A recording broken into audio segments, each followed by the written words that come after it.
Captain Vijayakanth அவர்களுடைய மறைவு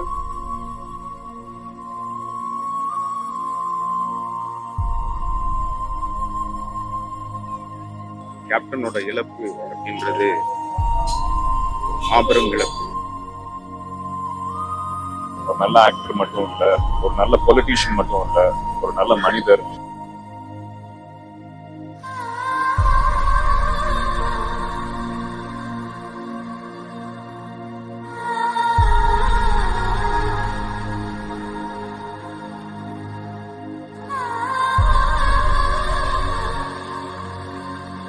அவர் எல்லாருக்கும் ஒரு பெரிய இன்ஸ்பிரேஷன். ஒரு நல்ல மனிதனா, நல்ல கலைஞனா, நல்ல தலைவனா. அவரோட இழப்பை எப்படின்னு சொல்றதுக்கு என்னால முடியல. மக்களுக்கு சேவை செய்யக்கூடிய அரசியலை முன்னெடுத்து அதிலே எதிர்க்கட்சி தலைவர் என்கிற நிலை வரை உயர்ந்தார். நிச்சயமாக அவர் தமிழகத்தினுடைய முதலமைச்சர் பதவியை அலங்கரித்திருப்பார்.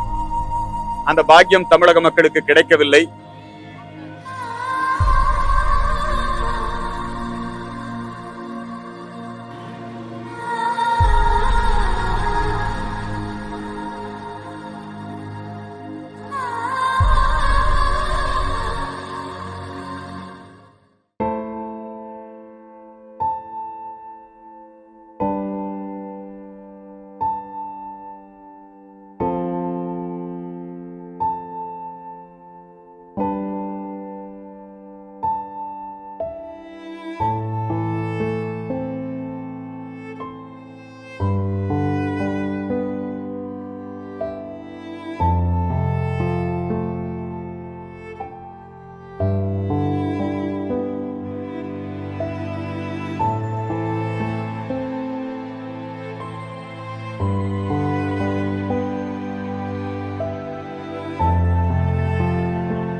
எல்லாருக்கும் வணக்கங்க.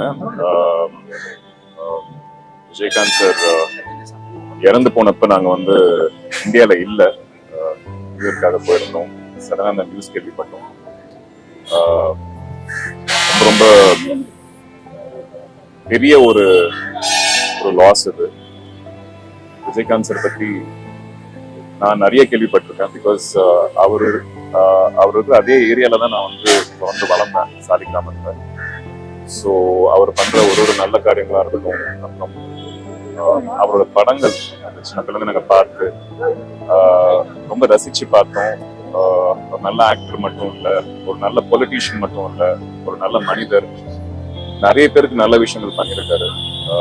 நடிகர் சங்கத்துல இருந்து அவர் இருந்த அந்த காலகட்டத்துல அவர் எப்படி பணியாற்றினார்ன்றது எல்லாருக்குமே தெரியும். ரொம்ப ரொம்ப ஃபேமஸான ஒரு விஷயம். இங்க ஒரு ஆக்டர்ஸ் அவரோட ஆத்மா சாந்தி அடையணும். எனக்கு விஜயகாந்த் சாரோட ரொம்ப பரிச்சயம் இல்லை, எப்பயும் மீட் பண்ணதில்லை.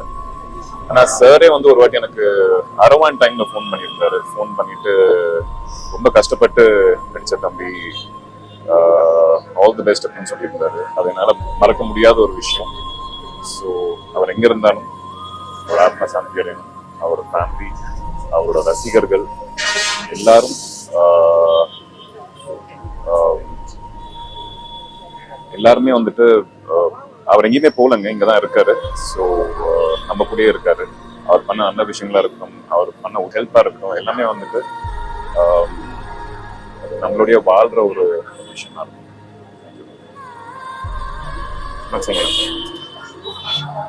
தேங்க்யூ.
எல்லாருக்கும் வணக்கம். கேப்டனோட இழப்பு அப்படின்றது மாபெரும் இழப்பு. தமிழ் திரைப்பட உலகத்துக்கு, அரசியலுக்கு அவர் எல்லாருக்கும் ஒரு பெரிய இன்ஸ்பிரேஷன். ஒரு நல்ல மனிதனா, நல்ல கலைஞனா, நல்ல தலைவனா. அவரோட இழப்பை எப்படின்னு சொல்றதுக்கு என்னால முடியல. இது ஒரு மாபெரும் இழப்பு. கேப்டன் நம்ம எல்லாருடைய மனசுலயும் வாழ்வாரு. அவருடைய புகழ் என்னைக்குமே இருக்கும். இதெல்லாம் நான் ஏன் சொல்றேன் அப்படின்னா, அவருடைய படத்துல ஹீரோயிசம் பார்த்துருக்கலாம். நான் கலை நிகழ்ச்சிகள்ல, நெய்வேலி அந்த ப்ரொட்டஸ்ட்ல அந்த டைம்லாம் அவருடைய ரியல் ஹீரோயிசம் பார்த்துருக்கேன். மக்களையும் கலைஞர்களையும் அவர் எவ்வளவு நேசிச்சாரு அப்படின்னு சொல்லி.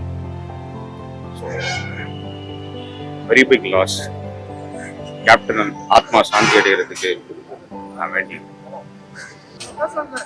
தேசிய முற்போக்கு திராவிட கழகத்தினுடைய நிறுவனர், தலைவர், ஏழைகளின் ஏந்தல் கேப்டன் விஜயகாந்த் அவர்களுடைய மறைவு தமிழ்நாட்டு மக்களுக்கு பேரிழப்பு.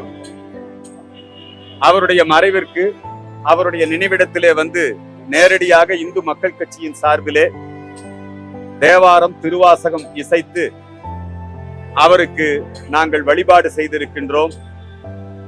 இறுதி அஞ்சலிகளை செலுத்தி இருக்கின்றோம். கேப்டன் விஜயகாந்த் அவர்கள் ஒரு கொடைவள்ளலாக வாழ்ந்தவர். சினிமா துறையில் சாதனை படைத்தது மட்டுமல்லாமல் அரசியல் துறையிலும் ஈடுபட்டு மக்களுக்கு சேவை செய்து சாதனை படைத்தவர்.